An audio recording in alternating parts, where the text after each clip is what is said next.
Olá, eu sou Yuri Vieira e este é o podcast do blog Garganta de Fogo, apresentando o 7º bate-papo com o escritor e filósofo Olavo de Carvalho, lado A.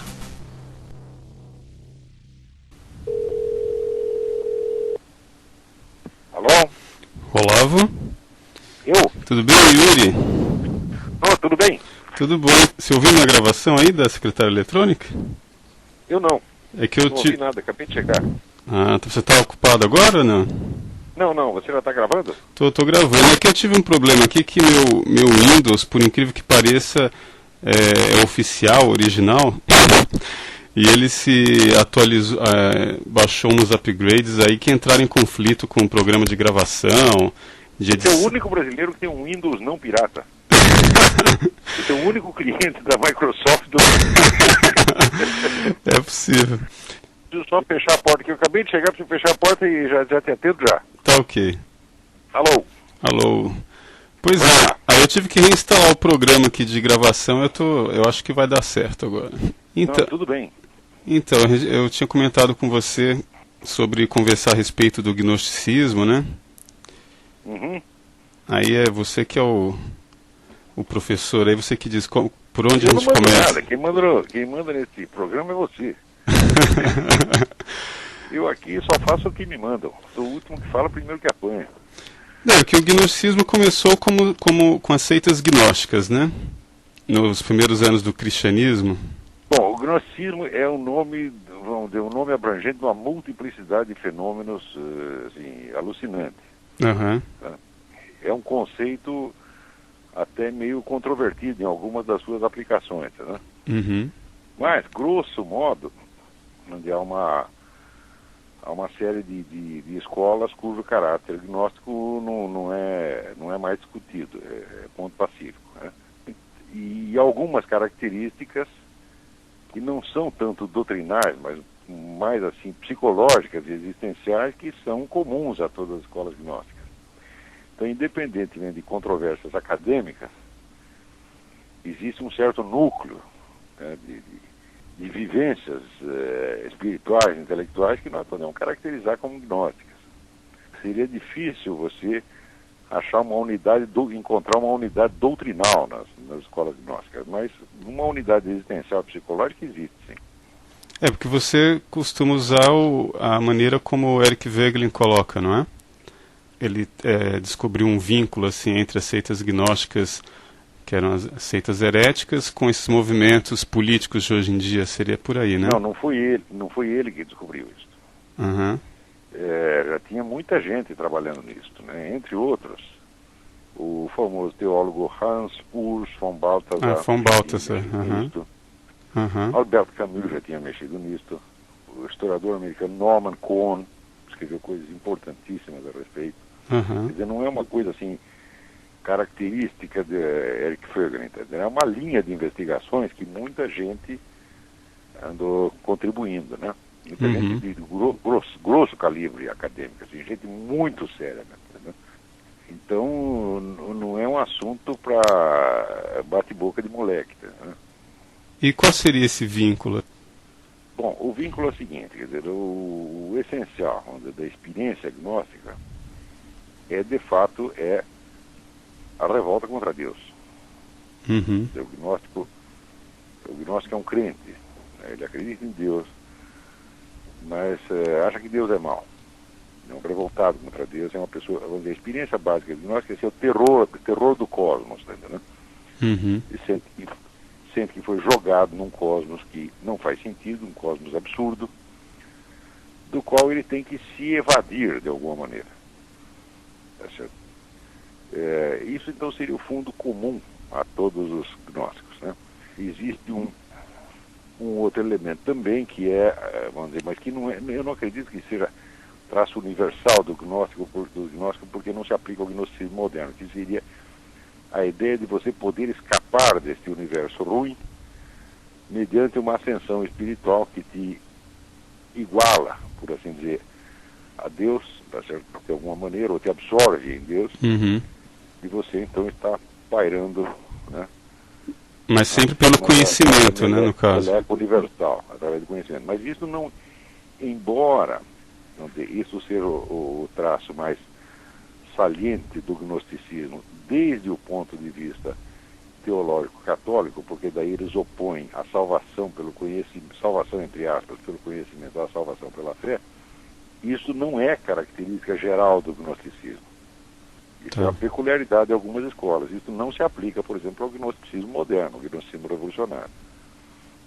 Agora, o ponto importante dessas pesquisas do Kohn, do Wegelin, do Balthasar e outros é o seguinte, é que a partir de um certo momento na história moderna, especialmente no século XVIII, algumas seitas gnósticas saem do armário, tá entendendo? E viram se transfiguram em movimentos de massa, através, sobretudo, da atuação dos intelectuais. Quer dizer, o século XVIII é o século em que emerge o intelectual como tipo formador da opinião pública, tal como nós o conhecemos hoje.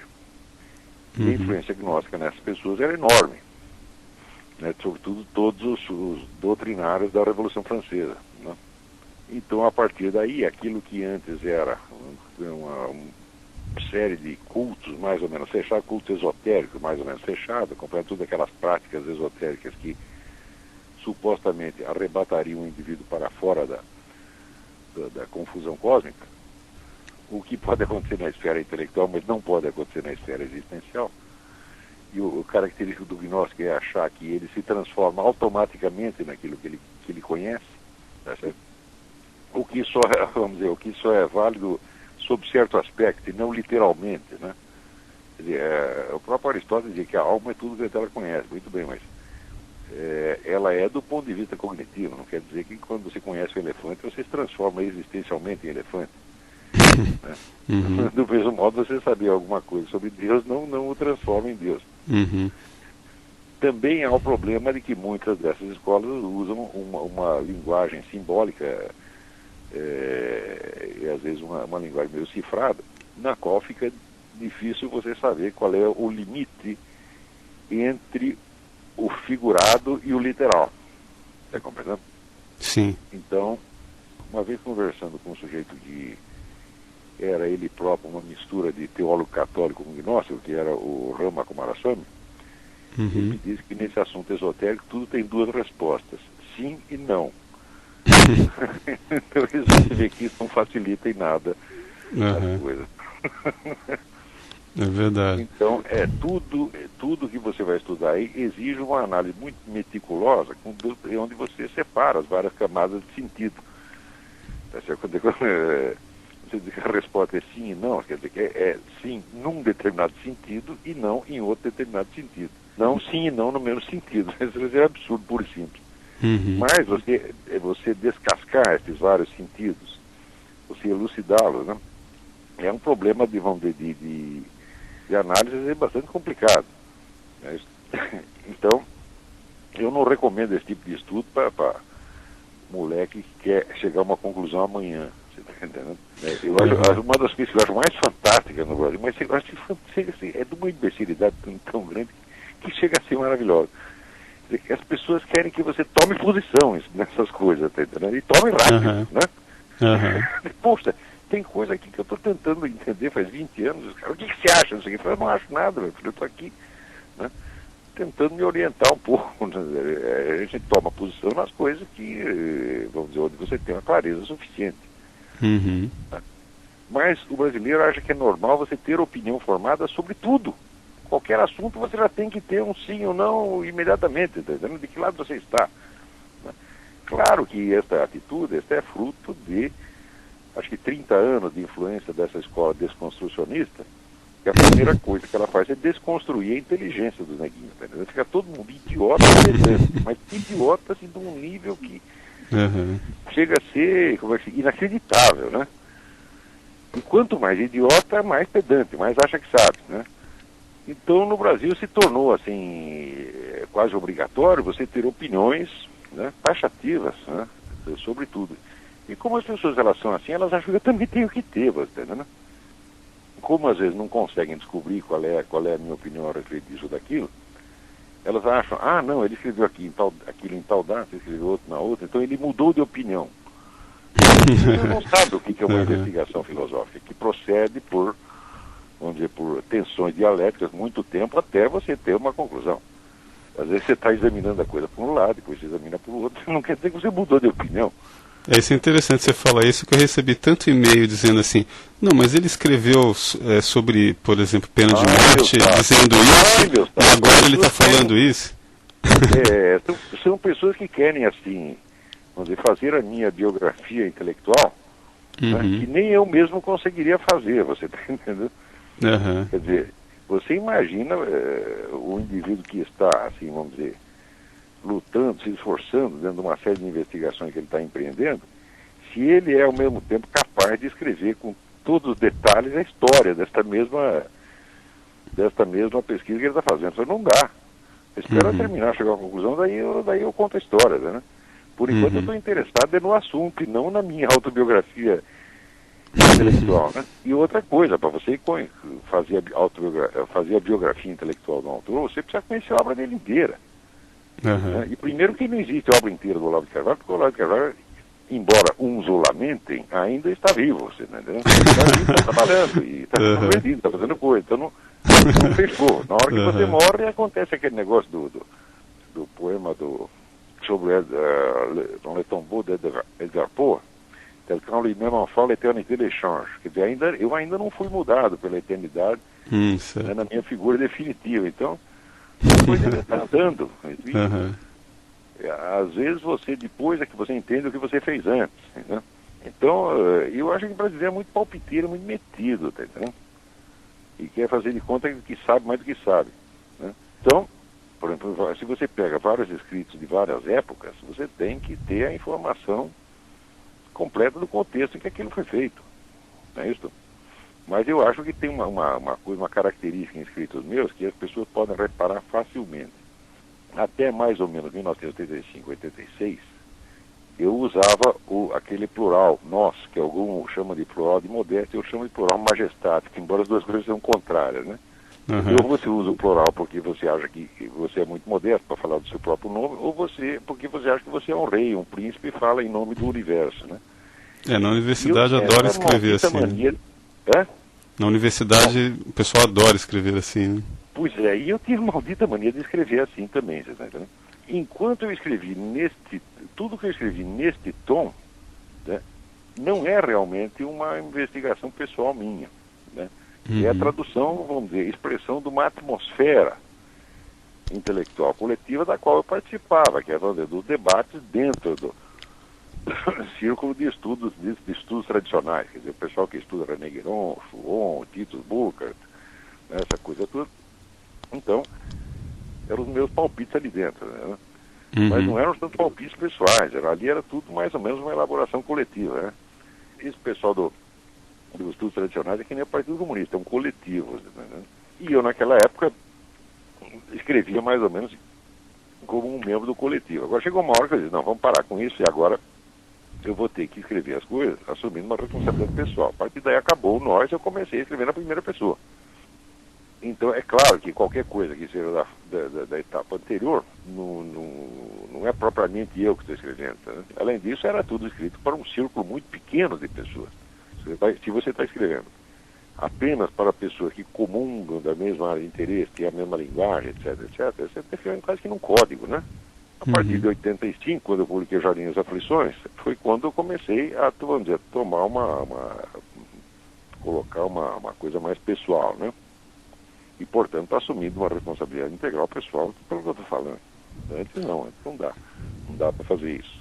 Se fizesse, eu teria pegado esses textos que eram para um grupo de alunos, círculo de estudiosos, etc., e teria publicado num livro, coisa que eu não fiz até agora. Nem vou fazer, porque eu acho que todos esses textos, eu os considero rascunhos. Quer dizer, rascunhos em vista de uma investigação, etc., cujas conclusões eu fui tirar muito tempo depois. Olá, você conhece a Simone Weil, né? Sim. Que era alguém que a Hilda costumava ler muito, né? A Hilda Hilst. Sim. E ela, no final da vida, ela já era realmente uma gnóstica, assim, né? Naquele sentido. Acho que até ela se identificava com os cátaros, se eu não me engano. Eu escrevi algo sobre isso. Por um lado, era uma moça admirável, por outro lado, era uma cretina. eu acho que esse negócio gnóstico, o gnosticismo não é bem uma doutrina, o gnosticismo é uma experiência pela qual, em certos momentos, todo mundo passa. Mas, alguns passam por 5 minutos, outros passam por 5 anos, outros passam pela vida inteira. Né? Quando fica muito tempo nisso, é sinal de que emburreceu. Eu acho mesmo a ideia de fazer revolta contra Deus, eu acho uma coisa muito engraçada, como o negócio do Barão do Munchausen, de se puxar para fora da água pelo cabelo, né? E alguns, para não dizer que estão revoltados contra Deus, inventam um demiurgo, né? Deus seria completamente transcendente, não tem nada a ver com esse mundo. Que eles conhecem as várias camadas de Deus, tá entendendo? Eles estão tão por dentro das coisas, né? Mas olha, essas grandes doutrinas, essas grandes formulações doutrinais, para mim, eu não levo nem um pouco a sério, porque vamos dizer, a minha vida foi dedicada exatamente ao que se chama filosofia. A filosofia é a busca da sabedoria. E eu, depois de muito errar, entendi, vamos dizer, que a sabedoria não consiste em você conhecer grandes verdades doutrinais universais. E grandes verdades se condensam em fórmulas lógicas que até um computador pode repetir. Você identifica a sabedoria pela compreensão que o indivíduo tem da situação concreta, particular. Quando nesta situação, vamos dizer, ele enxerga, vamos dizer, a conexão e a tensão dialética entre o particular e o universal e consegue elucidar isso, aí está exercendo a sabedoria. Naqueles momentos, que eu acho que ninguém é sábio 24 horas por dia, né? E ao longo da vida, muitos negros que eu conheci que tinha essa fama de sábio, quando eu via na situação particular concreta, o sujeito só falar besteira, embora fosse capaz de fazer exposições metafísicas maravilhosas, né? Então, eu entendi que existe uma diferença entre a verdadeira sabedoria e essas altas esferas gnósticas onde esses indivíduos dizem penetrar através de ritos fantásticos, né? O que eu vi de burrice nesses meios tradicionalistas é um negócio assim do outro mundo, entendeu? Só que é um outro nível de burrice, a burrice espiritual, né? Burrice espiritual. Burrice espiritual, burrice espiritual. Qual seria a diferença entre a burrice espiritual e a intelectual comum? A burrice espiritual, o nego está arriscando a salvação da sua alma diretamente, entendeu? Está brincando com coisa que não é para brincar, né? Por exemplo, a ideia, vamos dizer, do conhecimento supremo, né? Você pode chegar ao conhecimento supremo. Você pode chegar ao conhecimento supremo. Deus não vetou nada para você. Você pode saber tudo. Tá certo? Só que é ele que está levando você lá, ele leva você e traz de volta. E no dia seguinte, quando tu acorda, tu não sabe nada mais. Então, eu não acredito nessa transfiguração definitiva. Eu só acredito no acesso ao conhecimento supremo, mas existencialmente, isto pode render muito pouco para você. Você está entendendo? Sim. E aquele vislumbre que você tem, aquela visão, por mais clara que seja, por mais, vamos dizer, por mais profunda que seja a sua intuição intelectual, não garante a transformação da sua pessoa naquele, não só garante, como eu acho que essa transformação é impossível. Entendeu? Eu acho que a força agente da nossa inteligência vem de Deus mesmo. Isso aí eu te digo por experiência própria, experiência real. Você quer entender o negócio, você não entende, você reza, você pede a Deus, Deus faz você entender. Você dorme sem saber, acorda sabendo. Você não sonhou, você não teve visão, você não teve coisíssima, mas está sabendo. Você entendeu? Você dorme mais burro, acorda mais inteligente. Mas isso não quer dizer que você vai permanecer mais inteligente. Quer dizer, a força ativa é sempre Deus, é sempre o Espírito Santo, tá entendeu? Que está ali te dando aquilo. Então, vamos dizer, a atitude de devoção, ela não pode ser transcendida. Você está entendendo? Você não se transforma em Deus. Né? Quando Cristo diz, vós sois deuses, ele diz, vós sois deuses. Bom, você se transforma num desses deuses. Você descobre como é que diz, patamar divino ao qual você pode ascender, mas não quer dizer que você virou, né? Um dos membros da Santíssima Trindade. Isso faz-me rir. Esse pessoal que tem a mania de estudar muito Zen budismo que tem essa ideia da iluminação como aniquilação do eu, né? E que não vai existir nem esse eu para devotar nada, né? Olha, eu não sei, esses caras podem ser todos muito sábios, mas daí quando você dá uma situação, você pega, por exemplo, o Dalai Lama, né? O Dalai Lama é um homem que está nos mais altos patamares espirituais, etc. Dá uma situação concreta para o nego analisar, só sai besteira, mas besteira da grossa, você está entendendo? Tanto que o homem chegou a puxar o saco do regime comunista. Eu digo, porra, mas aí que brincadeira é essa? Mas na Igreja Católica você encontra a mesma coisa, os mais altos hierarcas da Igreja Católica, né, que ficam aí, por exemplo, defendendo por exemplo, o celibato clerical, e acho que os meninos que tocam punheta vão para o inferno, né? Eles vão lá e fazem acordo com o governo comunista, o Bartupano, tá entendendo? Com o que se excomungam a si mesmos automaticamente, porque tem decreto papal excomungando automaticamente o nego que colabora com o regime comunista, o nego vai lá e se excomunga assim mesmo, e depois ela sai cagando regra moral para a humanidade. Tá entendendo? Então, mas aí não tem sabedoria, você tá entendendo? A sabedoria você não vê nas grandes verdades que o nego enuncia, você vê na visão que ele tem da situação real e concreta. Você está entendendo? Sim. Mesmo que não tenha a possibilidade de agir, né, é você compreender o que está realmente acontecendo na sua situação e na situação em torno, você ter esta lucidez, aí é que é a prova dos 9 da sabedoria, tá entendendo? E nesse sentido, eu digo, olha, o número de sábios aparentes que tem no mundo é muito grande, gente que vem com grandes verdades doutrinais, seja de ordem metafísica, seja de ordem teológica, é muito grande. Mas quando chega na prova da realidade, o nego tropeça e se borra todos, tá entendendo? Tá compreendendo? Sim, tô acompanhando. Então, por uma circunstância pessoal minha, eu desde moleque, assim, a minha grande ambição era exatamente essa, entender o que está acontecendo. Porque eu tinha a impressão de viver entre cegos, malucos, né? No começo não, no começo eu achava que todo mundo era inteligente, todo mundo estava entendendo tudo, só eu não estava entendendo nada. Quando eu descobri que ninguém estava entendendo nada, eu fiquei apavorado. Pô, então eu vou ter que me virar sozinho, pô. E daí passei a buscar a tal da sabedoria, tá entendendo? E essas duas conclusões, para mim, eu acho que são conquistas definitivas, né? A verdade não está nem no universal, nem no particular, mas está em você conseguir ver a tensão exatamente entre os dois, e você perceber um fundo de verdade universal na situação particular que você está vivendo, e que você está observando em você, na sua vida, na sociedade em torno, está entendendo? E você conseguir perceber, vamos dizer, nos dados da realidade, o fundo da verdade, a luz da verdade ali na situação concreta. Porque dizer grandes verdades doutrinais, bicho, papagaio, se você ensinar, ele repete igualzinho, entendeu? Quer dizer, essas grandes frases da sabedoria, por exemplo, tem muita gente que geralmente, não, você não deve escrever sobre essas picuinhas da política brasileira, você deve escrever sobre filosofia. Eu digo, mas meu filho, filosofia é isto. Na verdade, filosófica, qualquer Marlena Chauí ensina, tá entendendo? Eu quero ver e entender o que está realmente acontecendo. E, vamos dizer, se você entende o que está realmente acontecendo, automaticamente aumenta a sua capacidade preditiva, porque você sabe não só o que está acontecendo, mas para onde está indo. Então é esse, vamos dizer, o desafio que eu fiz a todo mundo. Olha, se você está entendendo o que está acontecendo, me diz o que vai acontecer em seguida. Me diz qual é o próximo capítulo. Eu faz 20 anos que eu estou dizendo qual é o próximo capítulo, com relação ao Brasil.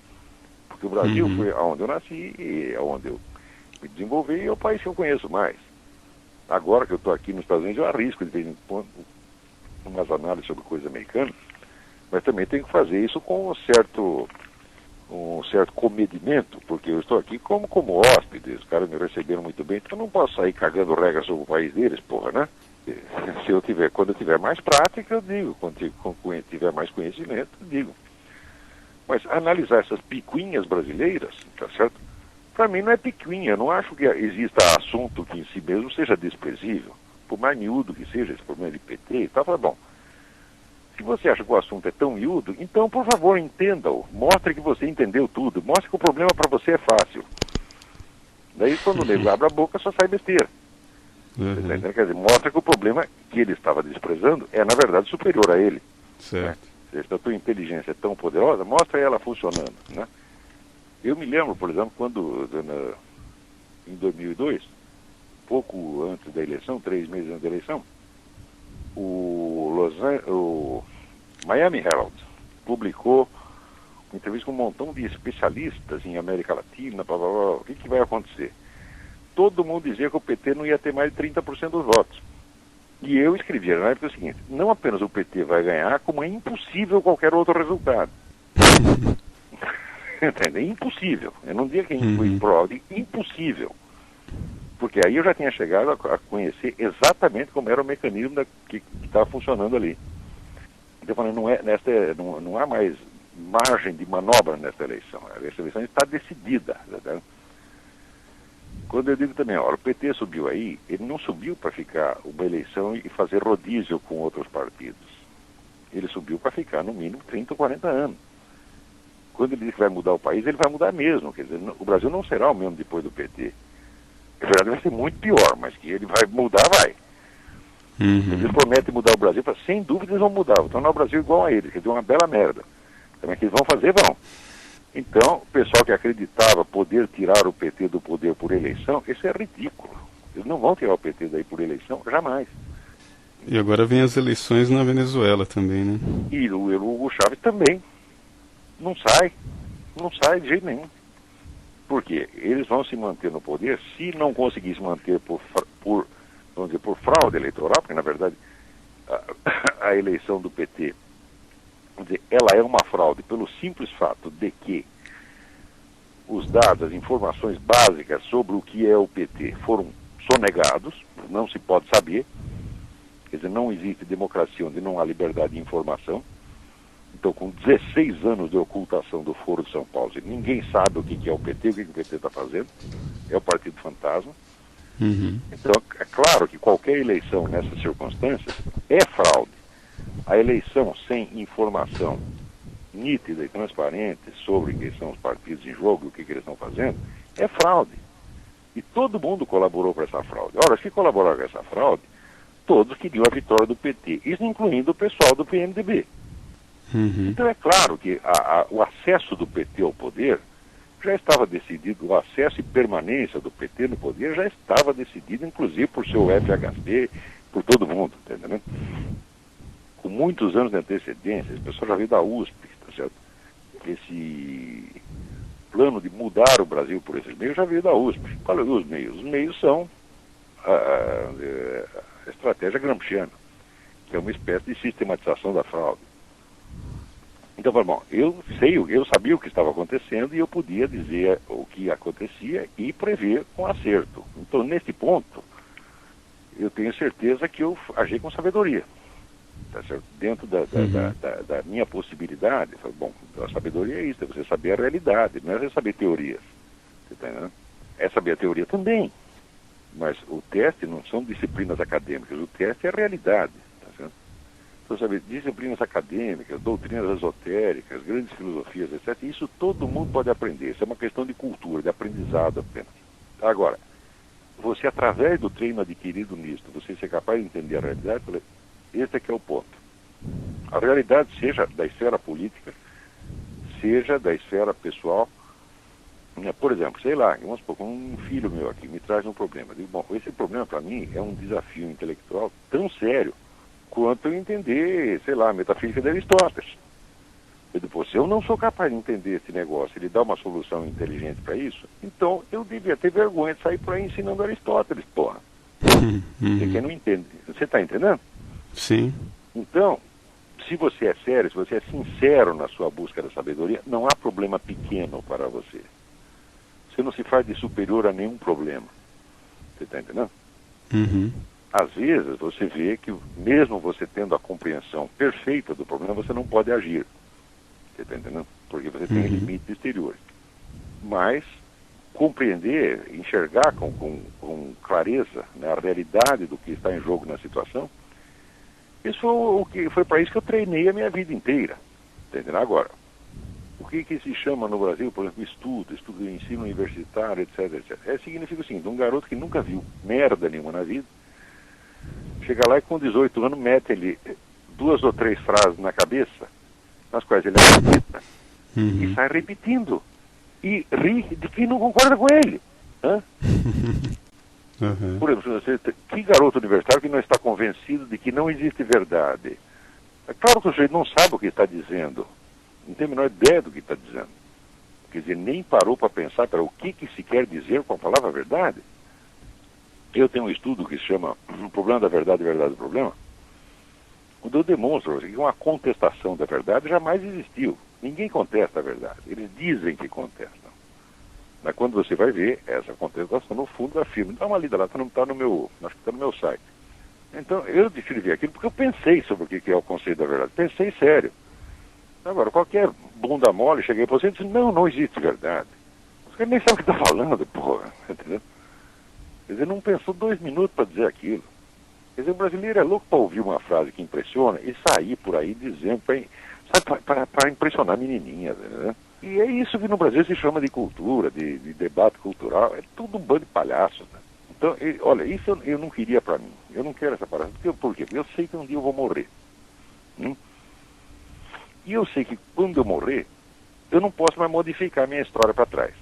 Entendeu? Então, se a sua vida se tornou um vexame, foi um vexame definitivo. Entendeu? Essas pessoas não, elas acham que elas sempre vão ter chance, elas são eternas. Né?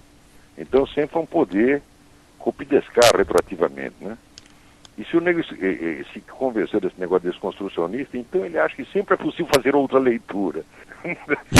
Eu acho muito engraçado. Né? Por exemplo, o sujeito leva um tiro no meio da testa e morre. Faça outra leitura. Como é que vai fazer outra leitura de uma merda dessa? Não tem jeito, né? Então essa pessoa que diz que não existe verdade, não existe realidade, tá? Olha, isso é muito bonito na esfera verbal, mas quando você passa na esfera da realidade, sobretudo da realidade física, você entende que existe verdade sim, que existem limites, que existe coisas intransponíveis e que não há outra leitura para fazer, você entendeu? Essa história de que tudo é texto, isso é uma conversa, é uma viadagem miserável, você entendeu? É uma frescura isso aí. Isso não é uma teoria, não é uma filosofia, não, isso é frescura. Você falou isso, agora vieram várias coisas aqui na minha cabeça, que é o seguinte, você tinha falado do von Balthasar, né? Que é teólogo ele, né? Você já leu aquele livro Meditações sobre os 22 arcanos maiores do tarô? Que tem uma introdução. Ele faz um prefácio daquilo ali. Tem um prefácio dele, que é um autor anônimo, né? E ele fala da reencarnação, porque é isso que você falou agora de tomar um tiro na testa, como é que ele vai fazer uma releitura? Eu lembrei de reencarnação, né? E esse monge que escreve esse livro aí, dos 22 arcanos maiores, ele fala que para a alta hierarquia católica, né, quando eles negam a reencarnação, eles não negam que ela existe, mas eles negam a reencarnação como sendo legítima, como se ela fosse o pacto como que regra. Eles não negam, vamos dizer, a possibilidade da reencarnação, ninguém negou. Sim. Nega que essa coisa de que todo mundo reencarna e de que isso é a lei máxima. De fato, isso é um absurdo, né? E ele coloca assim como se fosse a reencarnação uma paródia de vida eterna proposta pela serpente. Aí ele já usa a questão simbólica, né? Sem dúvida, sem dúvida, sem dúvida. E agora... que tem hoje aí, essa doutrina que tem hoje aí, do que eles chamam de superhumanismo, né? Ou pós-humanismo. Superhumanismo. E agora vamos buscar a imortalidade física, né? Tá. Nossa. Mas tudo isso é uma punheta do tamanho de um bonde. É ridículo. A pessoa não se enxerga. Né? Olha, eu acho que a educação universitária, a expansão da educação universitária foi um dos grandes males da humanidade. Por quê? Conhecimento é difícil, ele dá muito trabalho, e ele só entrega o conhecimento, a verdade, só se entrega a quem busca com muita seriedade, durante muito tempo, com muita devoção, você tá entendendo? E as pessoas que gostam disso são muito poucas. Então o que vamos dizer, para essa multidão de moleque que entra na universidade, o que se dá? Se dá um pseudo-conhecimento, se dá um arremedo ridículo para enganar trouxa, você tá entendendo? E eles saem de lá achando que são o seu doutor, que entende de tudo, e sai falando sobre todos os assuntos. E esse pessoal foi que inventou nazismo, foi que inventou comunismo, foi que matou 200 milhões de pessoas no século XX. É essa gente, é a juventude universitária, você tá entendendo? Isso é a praga da humanidade. Né? Quem é que não sabe que os movimentos ideológicos, movimentos totalitários, tudo moleque que faz. Né? E moleque que sai diretamente da universidade. Quer dizer, a universidade é uma fábrica de criminosos, é uma fábrica de monstros. Você já viu que o Hugo Chávez já criou lá um grupo de crianças chavistas, né? Que eles têm até uma autorização assinada pelos pais que entrega a criança para ser educada dentro dos princípios bolivarianos. Um documentário esses dias que eu recomendo a todo mundo, chama-se Obsession.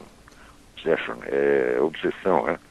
É sobre o terrorismo islâmico. Então, eles mostram o treinamento que a molecada está recebendo nesses movimentos radicais islâmicos, desde pequenininho, e saem lá desde com 4 de idade, falando, morte é a América, morte é o grande Satã, vamos matar todo mundo, vamos fazer acontecer.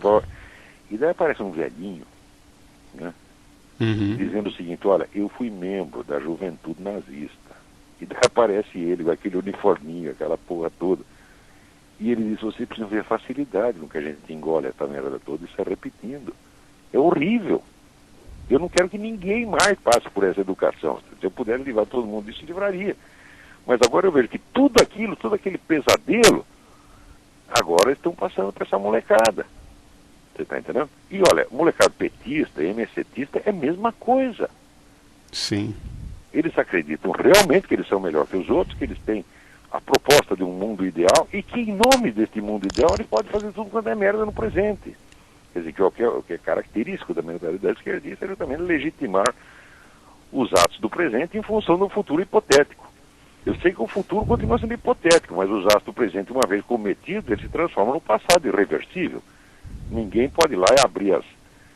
Né? Se, por exemplo, o socialismo falhou, o que nós vamos fazer com 100 milhões de vítimas? Vamos abrir os túmulos delas e dizer, sai daí, deu errado. Né? Não podemos fazer isso, né? Eu li então não tem como voltar atrás, você está entendendo? Eu acho que é no Jardim das Aflições que eu já comentei isso com você numa dessas gravações, mas você disse que era uma questão doutrinária muito assim complexa para falar, mas eu acho que tem a ver com essa questão do gnosticismo também, que seria o seguinte: incapazes de encarar a transcendência, algumas pessoas divinizam o espaço, outras divinizam o tempo. Aí daria origem a essas linhas gnósticas aí. E no caso dessas políticas seria essa divinização do tempo enquanto história, né? Como você está falando, visualizam um futuro hipotético. O que é a coisa mais decisiva na vida é qual é a sua atitude perante o infinito inabarcável. Porque tudo que nós sabemos, todo o nosso mundo conhecido, por mais que você conheça, por mais que você esteja, ele é como, vamos dizer, uma bolinha luminosa que está boiando num mar de escuridão. Você não sabe o que tem para lá do que você conhece. Você não sabe o que tem para lá daquilo que a humanidade inteira conhece. Você não sabe o que tem para lá do universo físico conhecido, tá certo? Que já é conhecido, vou dizer, de maneira muito precária e parcial, né? Então, nós boiamos nesse mar de desconhecido. Qual será a sua atitude perante esse desconhecido? Você pode fazer de conta que ele vai sempre funcionar de acordo com aquele pedaço que você conhece. Quer dizer, o que você conhece, você já legisla sobre o desconhecido a partir do conhecido. Isso é uma possível atitude. Você pode ficar com medo do desconhecido e ter horror dele, tá entendendo? E querer fugir dele. Então o que você faz? Você amputa a sua abertura, corta a sua capacidade de abertura para o desconhecido e você decreta que só existe este mundinho aqui. Daí você diz que você é um materialista. Você continua com medo do desconhecido do mesmo modo, não é ficar arrotando grandeza, tá entendendo? E você pode virar um gnóstico, quer dizer, você acredita que o desconhecido é maligno, né? E que você tem que superá-lo de algum modo, né? Você tem que virar Deus, para virar a regra do jogo, né? E existe, vamos dizer, a atitude normal do que se chama o homem religioso, que é uma atitude de contemplação amorosa. Você tem o medo, mas é o medo da grandeza apenas, não é o medo de uma coisa maligna. Você está aberto para aquilo. Você está entendendo? Ele está continuamente, vamos dizer, se maravilhando com o que vem de lá. Porque o que vem de lá, o que vem do infinito, é o quê? É a abertura de possibilidades que não existiam antes. Você está entendendo? Isso aí é um dados assim de metafísica, para mim, são fundamentais, que eu expliquei no livreto O Crime da Madre Agnes, que eu nunca republiquei porque está horrivelmente escrito. Para o meu gosto atual, Qual o nome do livro? O Crime da Madre Agnes. Ah, isso eu não conheci. Não, é assim, eu sempre gostei dessa coisa de você pegar um assunto insignificante, tomar a análise dele e mostrar por trás do fato aparentemente insignificante a realidade universais tremendamente importantes que ali se manifestam. Então eu peguei uma peça que é uma peça de merda, de um tal de John Peel Meyer, uma peça chamada Agnes de Deus, que fizeram um filme depois. Naquela época quem estava atuando na peça em São Paulo era a Valderez de Barros, que era a mulher do Plínio Marcos, que tinha sido a minha aluna. Aliás, ela era uma excelente atriz, excelente mesmo, muito boa. E por causa dela acabei vendo a peça, né? A peça era uma merda. Era um coitado, um junguiano que achava que tinha entendido tudo sobre os milagres, etc, etc. Então eu, fazendo um comentário da peça, que não merecia comentar, aproveitei, vamos dizer, aquela porcaria de peça como ocasião para fazer uma investigação metafísica sobre a natureza do milagre, né? Então mostrava que, vamos dizer, você definir o milagre como uma ruptura das leis naturais, de certo modo você inverter a realidade. Porque tudo o que você chama de natureza, tá certo, é o círculo daquilo que você conhece. E você sabe que para lá da natureza existe o infinito. Ora, se o universo finito que você conhece está dentro do infinito, é claro que o infinito transcende e abrange o universo conhecido. E se ele transcende e abrange, é ele que determina. Quer dizer, o infinito que está com a corda toda, não é o finito, não. Quer dizer, se você pegar todas as leis conhecidas da natureza, conhecidas e por conhecer, elas são como um queijo suíço, elas são cheias de buracos. Entendeu? As leis da natureza jamais completarão um tecido de realidade, você está entendendo? O finito está entrecortado do infinito, pelo infinito. Então quer dizer que o infinito está continuamente realimentando, né? Se você toma a realidade como um conjunto de possibilidades finito, e a ideia mesma de lei científica é isto, né? É um sistema fechado, e possibilidade mais ou menos fechado, ainda que seja probabilístico e fechado,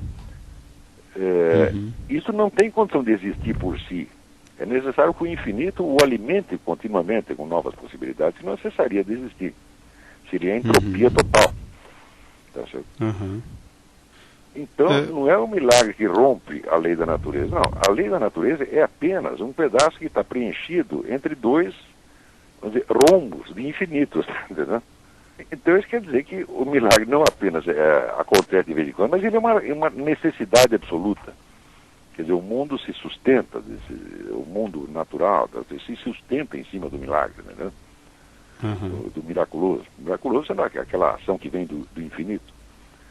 E basta você, então, se abrir para esse infinito, se abrir com uma atitude de contemplação amorosa, de devoção cognitiva, e ele abre a sua inteligência, meu filho, você entende um montão de coisa.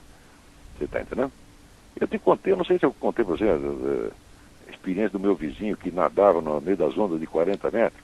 Nem sei isso para você, não mencionei? Eu acho que não. Era um vizinho que eu tinha. Ondas de 40 metros. Era um maluco que nadava. tinha uma praia em Ubatuba que ninguém ia, mas ele dizia, eu vou lá. Eu quero ver isso. E o sujeito, ele entrava naquelas ondas de 40 metros, as ondas jogavam ele para lá, para cá, até ele não estava nem ligando, ele estava como que deitado ali, entendeu? Ele não estava nadando, na verdade, a onda que estava nadando ele, né? Ele tinha perfeitamente a vontade ali, porque ele não tinha medo, tá entendendo? Ele tinha a prudência, evidentemente, ele não ia fazer loucura, mas como ele não tinha medo, então as coisas iam bem para ele. Então, do mesmo modo, a nossa atitude com relação ao infinito não pode ser a atitude imbecil de tentar dominá-lo, de tentar fechá-lo dentro das categorias do finito que a gente conhece. Não pode ser a atitude de negá-lo, que é a atitude de avestruz, enfiar a cabeça no buraco e dizer que só existe o que está dentro do buraco. Né? Mas tem que ser uma atitude de abertura, né? Contemplativa. Isto já é a base da religião. Olavo, o Spengler dizia que o homem fáustico, que seria o homem ocidental, teria sido o primeiro a realmente encarar o infinito. Você acha que essa sensação que você está descrevendo é mais do... Isso é exagero. exagero dele, você acha? Isso é exagero. Esse infinito que você está dizendo, ele se quando você lê aí, por exemplo, lê Lao Tzu, no Tao Te Ching, você vê que ele tem essa abertura. Lao Tzu, é claríssimo que tem. Você tá dizendo? Ah, sim. Então, e na metafísica hindu, então, escreveram coisas maravilhosas, né? Quer dizer, o Brahman seria o supremamente indefinido. Então, bom, claro que isso é uma abertura para o infinito. Então, houve tudo isso. Quem tem essa abertura, então já tá dentro da escala religiosa. Quem não tem isso é um idiota.